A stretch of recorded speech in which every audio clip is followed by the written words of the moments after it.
අපිට තියෙන වගකීම ඇවිල්ලා මේකේ නව ව්‍යවස්ථාවක් අපි ඇති කරන්න යනවා. පාලන ක්‍රමය වෙනස් කරන්න යනවා. ඒක කරන්න අපි මූලිකව කරන්න යන්නේ ව්‍යවස්ථාව වෙනස් කරන එක කරන්න යනවා. මේ ව්‍යවස්ථාව වෙනස් කරන එක අපි ආරම්භ කරලා තියෙන්නේ මොකද අපි මහජන අදහස් මොකද ක්‍රිකට් අයිති කොමිටියකටවත් කොටසකටවත් නෙමෙයි මේකේ කොටස්කරු ඇවිල්ලා රටේ ඉන්න මහ ජනතාව. ඉතින් ඒගොල්ලන්ගේ අදහස් ඒගොල්ලන්ට ප්‍රකාශ කරන්න පුළුවන්. ඊට අමතරව විශේෂයෙන්ම ක්‍රිකට් පිළිබඳව ඉන්න අය එක පාර්ශව ඉන්නවා ක්‍රිකට් පිළිබඳව සෙල්ලම් කරන අය ඉන්නවා දිස්ත්‍රික්ක මට්ටමින් පළාත් මට්ටමින් ඉන්නවා ක්ලබ්ස් මට්ටමින් ඉන්නවා එතකොට පාසල් ක්‍රීඩාව තියෙනවා කාන්තා ක්‍රිකට් තියෙනවා ජාත්‍යන්තර ක්‍රිකට් තියෙනවා අම්පයර්ස්ලා ඉන්නවා කෝචර්ස්ලා ඉන්නවා ට්‍රේනර්ස්ලා ඉන්නවා මේ ඔක්කොමලට පාර්ශවකරුවන් සියලු දෙනාට පුළුවන් ඒ අයගේ අදහස් ප්‍රකාශ කරන්න අපි ඒ අදහස් සලකලා බලනවා. අපි පත් වෙලා දැන් සුමාන 3යි. අපි හරියට මේක අධ්‍යයනය කරන්න ඕනේ. අධ්‍යයනය කරලා බලන්න ඕනේ. ඉතින් අපි ක්‍රියාවලිය යෙදුන මේ සති 3 දැන් අපි බාහිර එංගොත් දැනගන්න ඕනේ ඇත්තටම මොනවද මේ තියෙන අදහස්. අපි බලන්න යනවා මූල්‍ය පරිපාලනය දිහා අනිවාර්යෙන්ම බලන්න යනවා. මොකද හැම රුපියලක්ම අපි යොදවන්න හදන්නේ අර පාසලේ ඉන්න දරුවගේ ක්‍රිකට් මට්ටම ඉහළට ගන්න.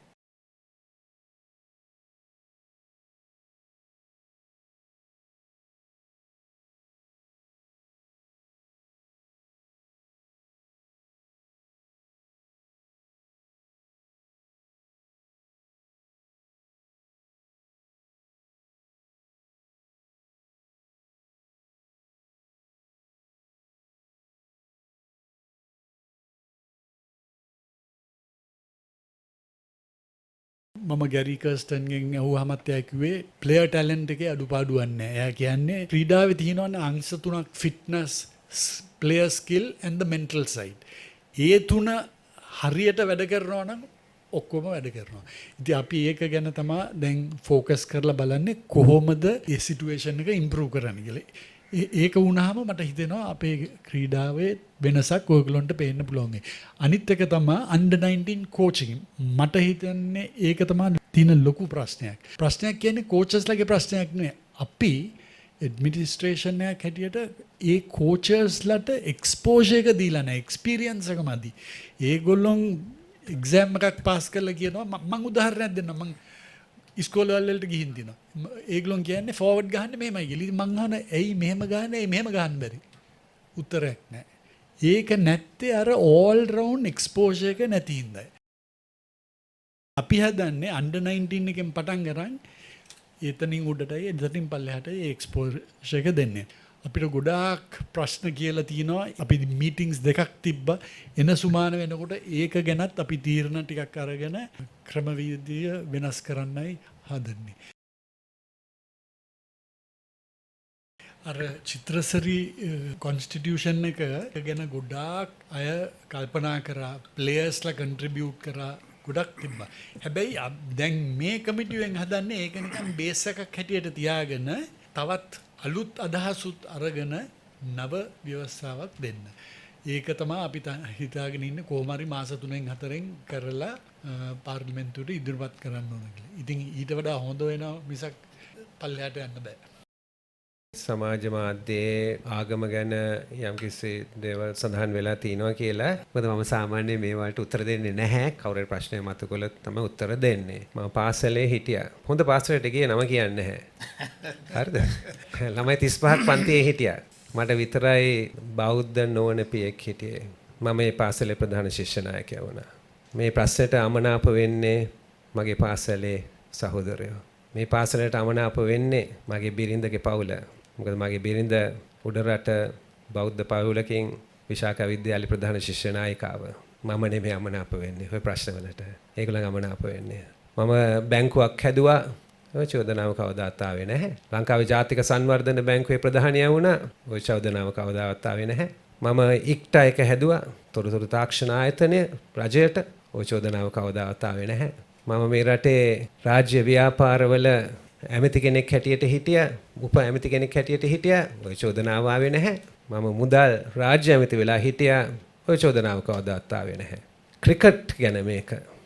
අපි මේ ක්‍රිකට් එකේ අනුගමනය කරන ප්‍රතිපත්තිය ඇවිල්ලා මෙරිටොක්‍රසි එකක්. මේකට කුලය, ජාතිය ආගම පන්තිය කිසි දෙයකට ඉඩ දෙන්නේ නැහැ. කිසි දෙයකට ඉඩ දෙන්නේ නැහැ. ඒ ප්‍රතිපත්තිය තමයි අපි අනුගමනය කරන්නේ.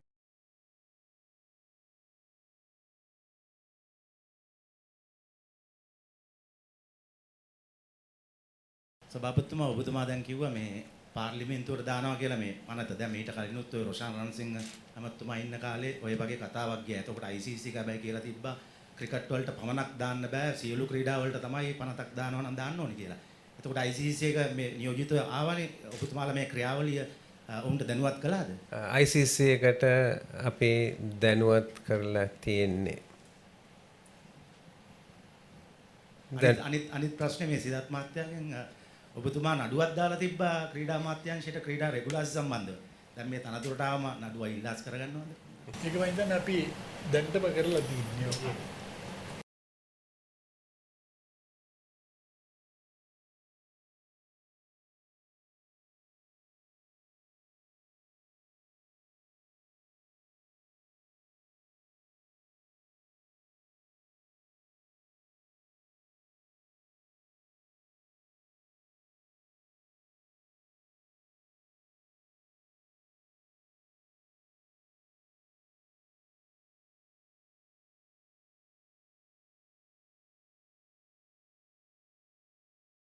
රොෂාන් මහනාම මේ කමිටුවට සම්බන්ධ වෙලා දින්නේ කුමාර් සංගක්කාරගේ තත්වයේ කොහොමද? ඒ දෙන්නම සම්පූර්ණයෙන්ම සහයෝගය දක්වනවා. රොෂාන් මහනාම මෙහි ඇවිල්ලා සහභාගී වුණේ කුමාර් සංගක්කාර අපි යාව ගත්තේ තාක්ෂණය හරහා. මොකද එයාට එන්න බැරි නිසා. දෙන්නම මුල ඉඳලම පළවෙනි දවසේ ඉඳලම සහභාගී වෙනවා. අපිට කිසිම ප්‍රශ්නයක් නැහැ. හැමදාම වගේ රොෂාන් මට කතා කරනවා. මම ඒගොල්ලන්ට කතා කරනවා. Zoom එක මගින් WhatsApp මගින් අපි නිතරම කතා කරනවා. ඒගොල්ලොන් එක්ක කතා කරලා තමයි අපි ගන්න ඩිසිෂන්ස් ගන්නෙ. ලංකාවේ නැහැ කියලා කිසිම ප්‍රශ්නයක් නැහැ ඇත්තට.